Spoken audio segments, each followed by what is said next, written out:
अमरीकी पाबंदियों के दोबारा नफाज के बाद भारत को एक और सिफारती धचका लगा है, जिसके तहत भारत अमली तौर पर ईरान की चाबहार बंदरगाह से अलहदगी इख्तियार कर रहा है।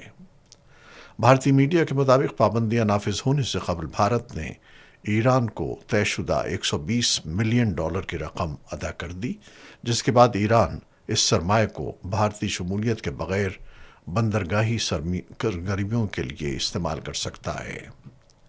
चाबहार मंसूबे से खामोश अलहदगी पर अपोजिशन जमात कांग्रेस ने मोदी हुकूमत को शदीद तनकीद का निशाना बनाया है। कांग्रेस रहनुमा पवन खेड़ा ने कहा है कि असल सवाल चाबहार बंदरगाह या रूसी तेल का नहीं है, बल्कि ये है कि मोदी हुकूमत अमेरिका को भारत पर दबाव डालने की इजाज़त क्यों दे रही है।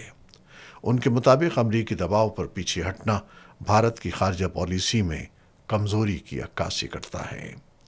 वाज़ेह रहे कि भारत ने सन 2024 में 10 साल के लिए चाबहार बंदरगाह का इंतज़ाम संभाला था।